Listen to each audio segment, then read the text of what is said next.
Hi everyone, and in this video I'll be discussing what is new and what is reused on this engine.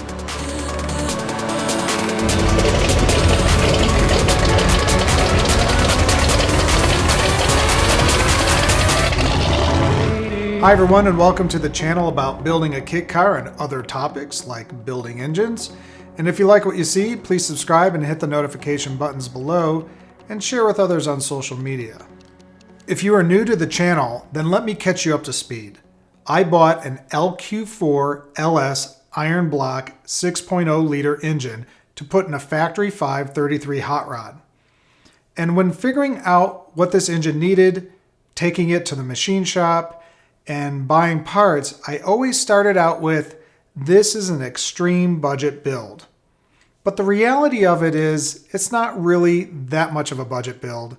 It was just a reminder to keep me and the people I was working with in line so I was not blowing a fortune on this engine. If it was really a budget build, I would have bought the engine, stripped it down, cleaned up a few things, put in a new oil pump, oil pan, pickup tube, an O-ring, a timing chain, and called it a day, and then just painted it.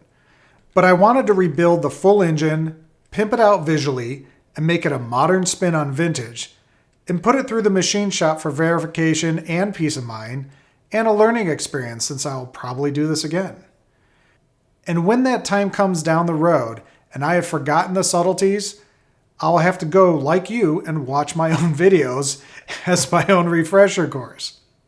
So I just mentioned what a budget build would really entail. Basically, you would be reusing everything on the engine except the timing chain and oil pump and a few O-rings. And if you're doing a swap, you'll probably need to change the oil pan too to make sure it fits the application you're putting it into. What am I keeping and losing on my build? Well, let's work from the outside in.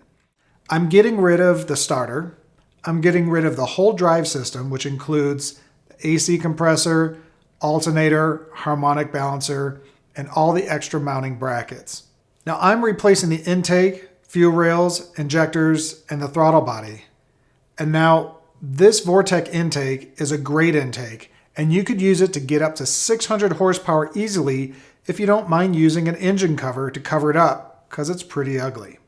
I'm keeping the two knock sensors in the valley cover, and I hope this doesn't come back to haunt me, since it will be hard to get to. These were really expensive to replace, and I was kind of shocked at the price. The seals with the wires to them were worn, so I did replace those. I kept the coolant air bleed pipes, I replaced the oil pressure sensor, and all the spark plugs. The oil pan will have to be switched out, and the headers I will have to switch out to fit my car. I'm replacing the valve covers for aesthetic reasons, and keeping the heads because they are sought out 319s. Inside, I will have to replace the bad rocker with another similar used rocker. All the push rods are going to be swapped. The cam, the springs are all going to be swapped. All the bearings, rod bolts, timing sprocket and chain, and the oil pump. And I think that's about it.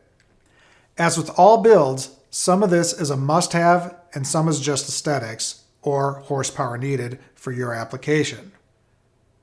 You can spend $300 or $30,000. It's really all up to you. This engine is really starting to take shape, so keep watching as I build the rest of this engine. Until next time, please hit the subscribe and notification buttons and have a great day.